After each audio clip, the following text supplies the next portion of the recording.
Welcome to How Did You Do It? Our space to get to know the people behind great ideas. Whether you're on your morning walk, heading to work, or relaxing at home, enjoy. Your daily dose of inspiration awaits.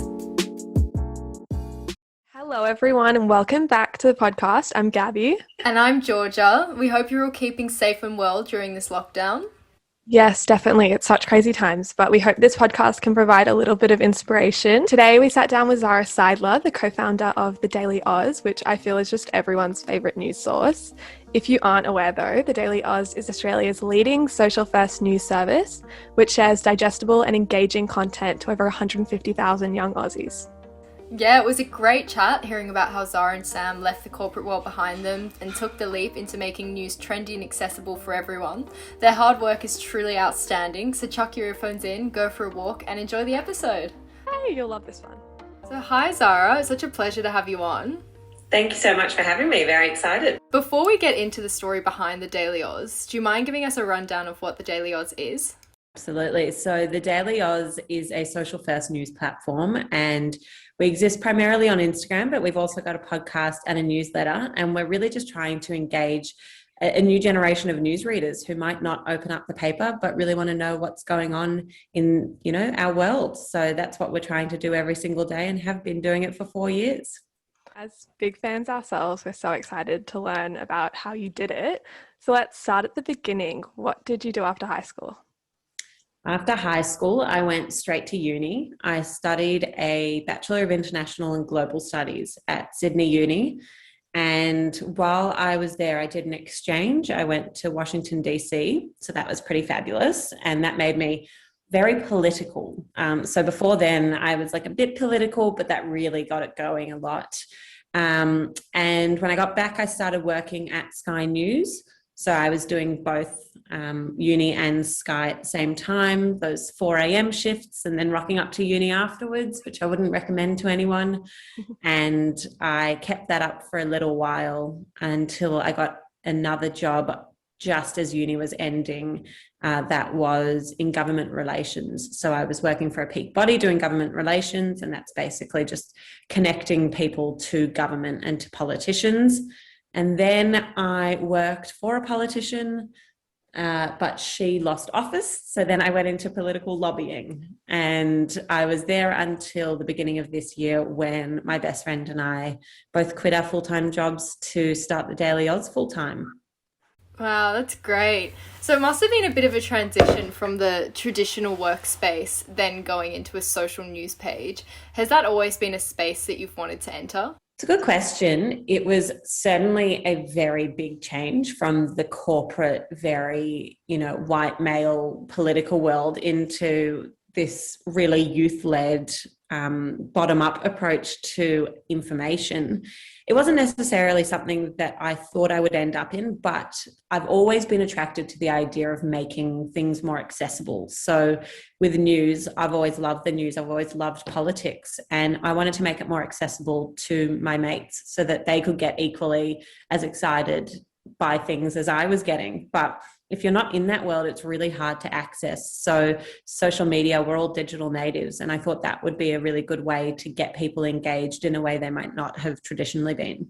So when did this first come about? When was the first conversation about starting the Daily Aus? Yeah, so it was a little while ago. Sam, who is the co-founder, he took the name, I think it was after a particularly bad breakup, and his psych was like, you need a project. You need something to, put your energy into. So he thought that starting a news page would be good because he, like me, was always the friend that was getting asked about, what was happening in the news. And so he started the page, he took the name, and then he posted on social media saying, did anyone want to do it with him?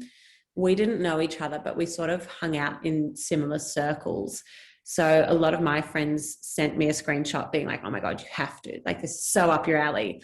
So we went for a coffee, and that was 4 years ago. And we have not spoken a single day since then. And that was the day the Daily Aus was born, and we've been doing it every single day since then. And for a very long time, it was just to our mums and, a handful of our friends. And then last year it really took off and started to grow and become a serious business option for us. So when you first started it, what exactly did you imagine it being? I don't know. I think my imagination was pretty small at that time. I thought that it would be useful for my friends. I think when you're, 18, 19, you sort of think about your whole world in relation to the people you know. So I could never conceptualize the fact that I'd have people I didn't know following us. So I always thought of it as a little side hustle, really. And I thought it would remain that for a long time. And it was really until about December last year that I really believed that that was when it all changed. And that's when it became a viable business option.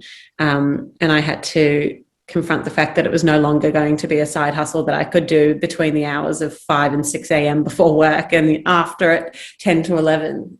It wasn't really possible anymore at that time. I can imagine it was a crazy leap going from being at a more secure job with a standard income and then leaving that behind. What were the emotions of taking that leap and going full-time into the Daily Aus? Yeah, so many emotions. I think it was hard for a number of reasons. As you pointed out, there's obviously the financial security of being in a very, what I was in, lucrative profession that is lobbying, but also that I had really set myself up for a trajectory and a career in this profession. So I was stepping away from a very clear path that had been set for me. So more than anything, I think that's what terrified me, was that I thought that I might not be able to get back onto that path if things didn't work out with the Daily, or that it just, wouldn't be possible to reconnect with those people that I'd really been building momentum with.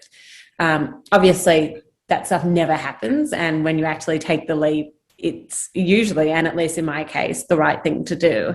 And I have not regretted it a single day since that February morning that Sam and I got to each other's house and we were like, so what do we do now? We work for ourselves. What do we do with our day? Where we sit? What are we doing? But it's gotten a bit more clear since then. I imagine there would have been so many steps in the process of making the Daily Aus a reality. I'd be really interested in knowing, at what point did you decide it was time to raise capital, and how did you go about doing that? Yeah. Oh, golden question. To be honest, it was something I knew nothing about. This was just not a world that I was familiar with. I obviously knew people that ran businesses and had raised capital, but I don't even think I knew what the term raising capital meant. And so Sam started having ideas about it earlier last year, and the ever pessimist that I am, I sort of just shut it down. And I was like, who would want to give us money? What are you talking about? And then we started to get a bit of attention from traditional media. So we were profiled in the Sydney Morning Herald, in the Fin Review, and we attracted the attention of a potential investor at that time. And so we were really lucky in that it was someone coming to us rather than us going to them. And that person is now our lead investor. And through him, we started meeting and introducing ourselves to a whole network of possible investors. And we had, I believe, 12 meetings, and we have 11 investors. So one of them was a no, and that was the only one of all the meetings we took. So I don't think that's the norm. I think we were extremely lucky in that it was a dream run in raising capital, but I could not have done it without Sam. And he had a background in M&A and the law. So he had come from being a corporate lawyer. So he really knew how to talk that language. Whereas as a young female who had never been privy to these conversations prior, I was sort of like, what are all these acronyms? You need to speak in English. And now I've caught up and now I get it. But it was led by Sam, and it's a full credit to him that we were able to close around in February, and we'll likely go back and do a second raise at the beginning of next year too. So what was the difference pre-raise and post-raise between how you and Sam ran the Daily Aus? Well, pre-raise, there was no money. So it was just us. And pre-raise, we were in full-time jobs. So the raise was the thing that took us from our full-time jobs and is the reason that we quit. So it was I can't even really compare it. It was taking it from side hustle to full-time job. And with the raise, we started to hire people. So we now have 2 full-timers and are about to bring on a 3rd full-timer, and they work across the business. So we have someone in partnerships, we've got someone who does the newsletter, and then we're bringing on someone to do some more original reporting. And that would not have been possible, especially at such an early stage of the company, to have done without capital, because advertising is great, but it's not going to get you to 3 full-timers in the first 4 months, unfortunately. And what about in terms of content? Like, how much were you posting in the early days compared to now? Yeah, we honestly can't even entirely remember, but I believe that we were posting like once or twice a day when we were in our other jobs. And now we're posting around 6 or 7 times a day on the grid. And then we do the 5 stories in the morning. We do a newsletter. We now have a second Instagram page that is sport, and we do the podcast. So we have diversified the offering quite significantly in the first couple of months, but all of it felt right at the time that we did it. So we're just trying to add and diversify and make sure that we're not wholly reliant on, any one platform and any one audience. It's crazy the expansion you've had. I mean, I know the Daily Aus grew from roughly 10k followers to around 100k followers in 2020.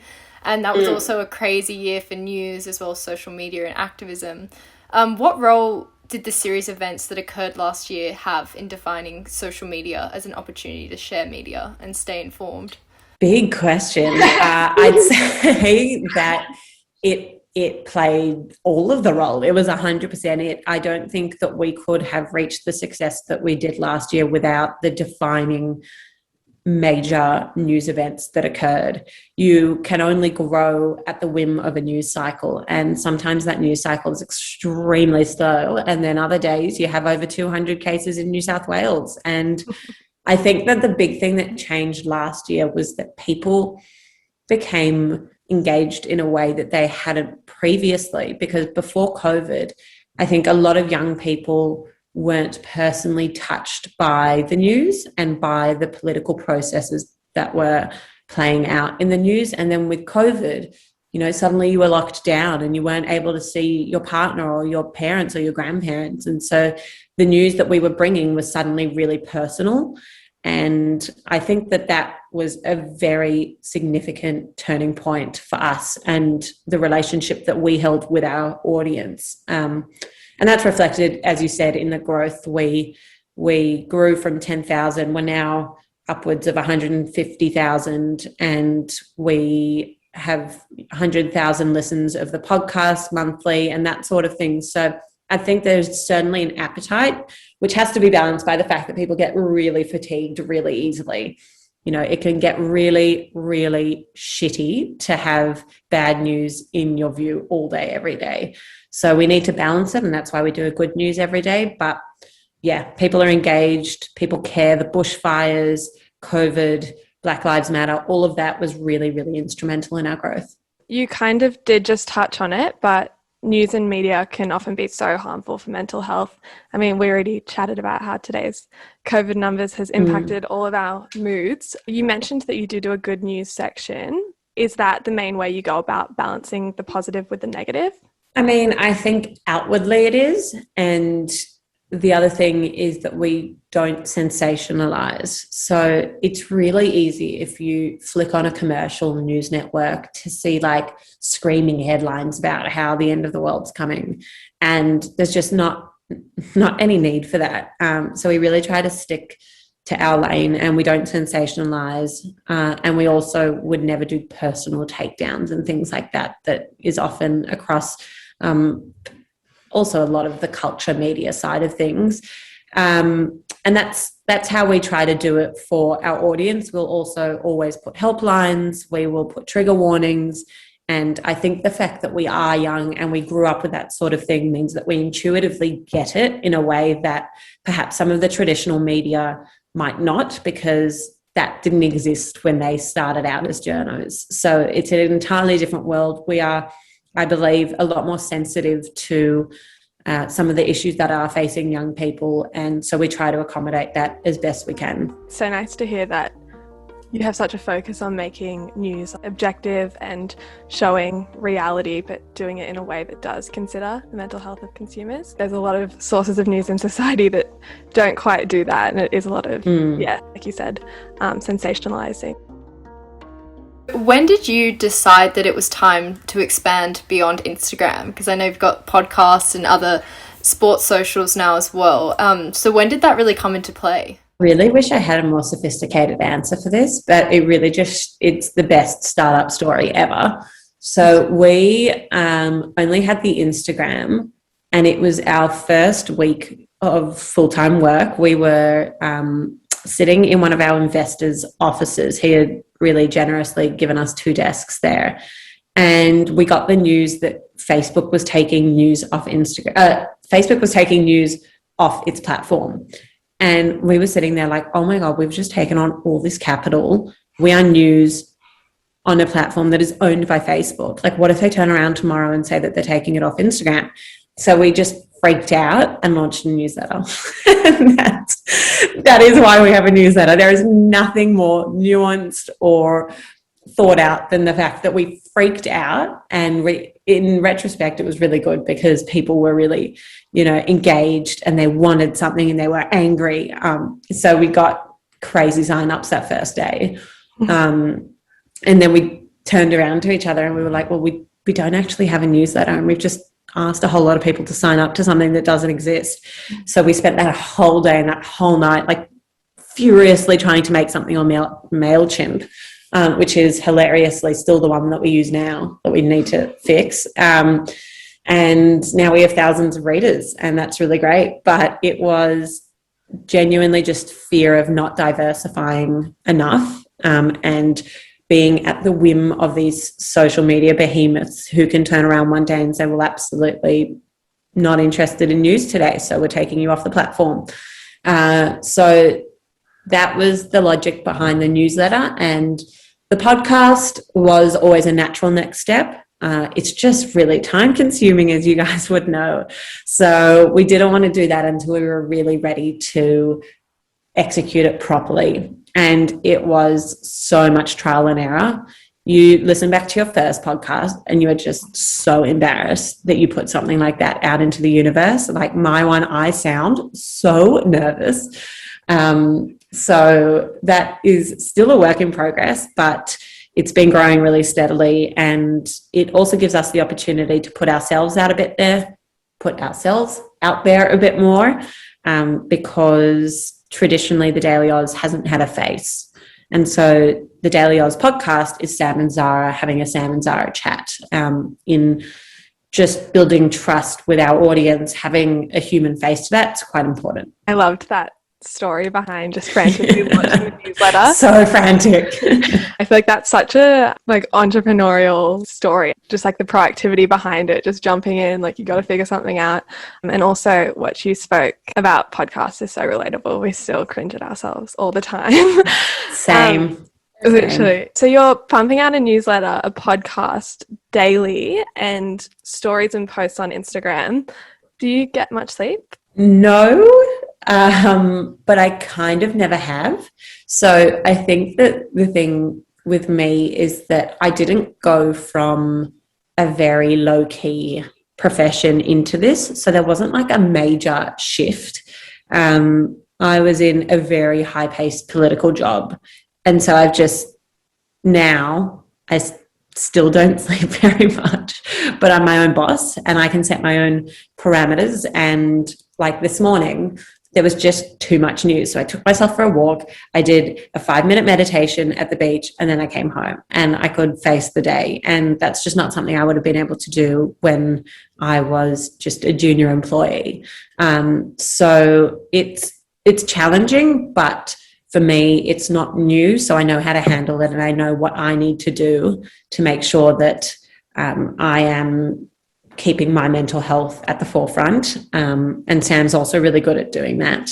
And then I guess the other thing is just that we can turn off as much as we like, but then we always have people in our DMs and commenting and stuff. And I want them to always know that they'll get an answer. But that was really noble of me when we had 5,000 followers, and not quite as noble of me when we have 150,000 who all want answers all the time. So I'll find that even if I'm not working, I'm just, flicking through trying to answer people's questions. So that's probably the most difficult part about it, is that people always want answers. You have such a hands-on role at the moment. Does Sam or you ever see yourself taking a bit of a step back as you continue to hire people, or are you kind of like, it's like your baby and you want to hold on to it? I think if I wasn't such a perfectionist, I would be able to.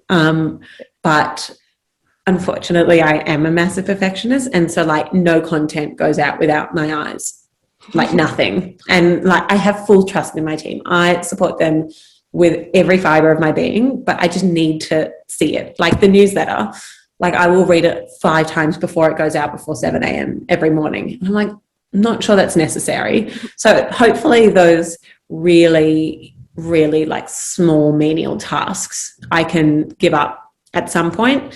But right now it's so much fun. We love every single day, and no day is the same. I mean, firstly, in the news, no day is the same, but then in building something from the ground up, our team will have a morning whip and we'll be like, oh, what should we introduce today? What should we create? So I never want to be in a position that I'm not at the forefront of those discussions and I'm not involved in them, because they're pretty great. Yeah, and I think that's so important as well, to establishing something, and like you said, such a good brand presence. I think to be present is so great, and it's great that you both have such a big love for it, and it's still so in the early phases of growing, which is also really cool. What have been your biggest learnings in establishing that online presence? I think that my biggest learning has been to be honest with your audience. Nobody is perfect. And I know that I sound like a preachy influencer here, but I'm not. I don't have even 1,000 followers. But when you go out and do something wrong, you just need to own up to it. So we often will publish stories and sit back a bit longer on them to make sure that we're 100% right. But other times you might not have the luxury of time. And in those situations, and one comes to mind specifically, we can get it wrong. And the biggest learning I've had is that our audience will respect us 100 times more if we own up to that mistake and we are accountable and we are transparent, versus hiding it, deleting it, and never talking about it again. And it's the same as we move towards commercializing and becoming a sustainable business. We are going to need to partner with brands and with other companies, and we've started to do this, and our number one thing is that we will always put a transparency measure at the bottom of our caption or whatever it is, so that people know what's in this for us, whether we're getting paid for it, whether it's just for growth, what the purpose is. And I really think that growing a social media audience for me has really shown how important transparency and authenticity and accountability are. Yeah, I mean, when you're pumping out so much content, things inevitably will go Exactly. wrong. So have there been any specific major bumps in the road or regrets so far? No, I don't think so. It's been, and I don't want to jinx it, but it's been pretty smooth sailing so far. Obviously the Facebook taking news off was a bit jarring, but it didn't actually impede us at all. It actually really worked in our favor, and we got a huge bump in followers and a newsletter out of it. So thank you, Facebook. But other than that, it's just been really smooth. And I know that's not even remotely helpful for people that are about to dive into this, because that's not the case. And I'm sure in a month's time, I'll have a completely different answer.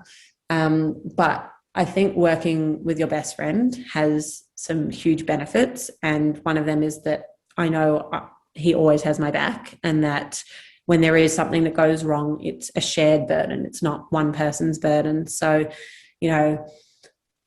getting the tone wrong on something, or missing an investor update by accident, or, you know, something like that, that's shared between the two of us, and we will both take responsibility for it. And we're just learning. And I think everyone's been really patient with us. Our investors are really patient and really just giving in their time and their knowledge. And so is our team who works with us, who thought they were coming into like a fully legit media company and then have to deal with the fact that we don't know what's going on every morning at 8 a.m.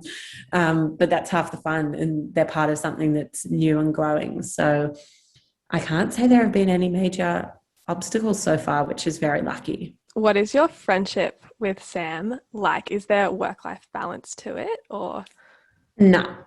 There used to be. Before it was full-time, there was. But now, I mean, we start speaking at like just before 6 a.m. every morning, and we'll stop speaking just before midnight. So it's sort of not healthy when you say it out loud. But we have both said, you know, we know that this isn't something that we can do forever. And at any point in our life, we know that now is the best time. We are not responsible for, you know, little humans or a home or anything like that. So we're both very comfortable giving it our all and making this a focus of our lives, of our friendship with one another.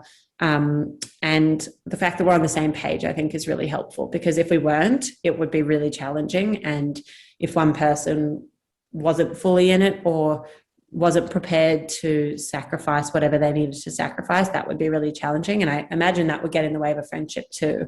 But it's pretty magical so far. That's really nice. I can definitely relate to the constant speaking, because me and Gabby are very much, especially doing the same degree and sharing a podcast, our lives kind of just overlap 24/7. Like a stream of consciousness. It's amazing. She's like my admin. I'm like, what's my password to this? And she's like, it's this. I get that. Yeah, but it sounds like you guys have got really great integrity together.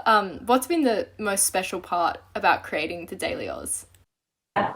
It's just that random people will stop me and say that they now read the news and that they had never engaged before. And that, for like a news nerd, that makes my heart sing like nothing else. And I mean, I don't particularly care if it ends up being, you know, not overly commercially viable, because the soft power it's had, and that I will scroll through my own Instagram and suddenly see all my own work across other people's pages. I'm just like, that is so cool. And I want young people to know that the media takes them seriously, and that they don't need to be served up Bachelor recaps as if that's the only news they care about, because young people are the next generation of voters, and they need to be taken seriously, and they need to be spoken to in a way that resonates with them. So that's what we're trying to do. And every time I hear that I have converted another person to the news, that's really just, pretty incredible for me.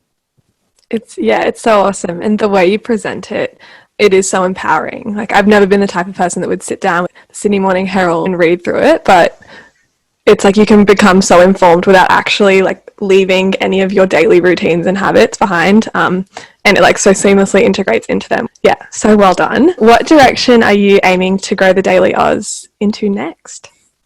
So I think that this year has all been about, for us, just proof of concept. So we just needed to prove that what we had in our heads was actually going to work. And I think that our growth is probably testament to that.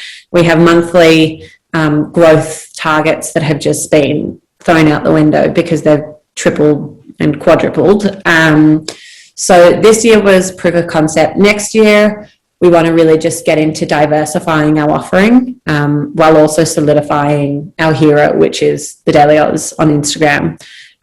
So sport was one arm of that, but we look forward to entering new spaces there, and also doing a bit more of our own original journalism. So making sure that there is a young person at the Prime Minister's press conferences who can ask a question on behalf of young people, and not have, you know, a senior political journalist from one of the traditional newspapers asking about something that matters to a demographic that's completely different to them. So I'm really excited for that, to have our journos out there representing our brand and being taken seriously. So that's what I see the next year looking like. And we're also about to embark on a video journalism route. So we're going to start producing some explainer content in video form so that we can engage those visual learners and try and be a bit more creative with the content that we're creating. Wow, it's really cool. I'm just thinking in my head, like, more tasks added to the list of your guys'. My sleep schedule does not agree with it, but we've been pretty lucky to come into contact with a whole lot of people and bodies and groups that want us to succeed. And so we've been given the resources to really push ourselves and see what we can do. It's so good. That's always the way.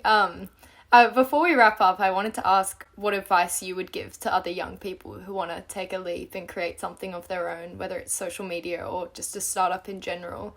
I think that my advice would be, actually, I know my advice would be to always find a co-founder, because I think back to the last 6 months and know that I could not have done it without someone there, a co-pilot who knew exactly how I was feeling at every step of the way. It can be quite alienating. And I actually remember hearing another podcaster speaking about this and it resonated. It can be quite alienating to go on this journey at a young age when it's not the norm, because your friends are all off doing different things and you're having this really unique journey that they might not understand. So having someone who gets every single up and down of it, for me, that's changed it. And I truly do not think that either one of us could have done it alone. So my advice would be find someone who complements your skill set, because you don't want to be the same person. It's not helpful. You need people who are different. You know,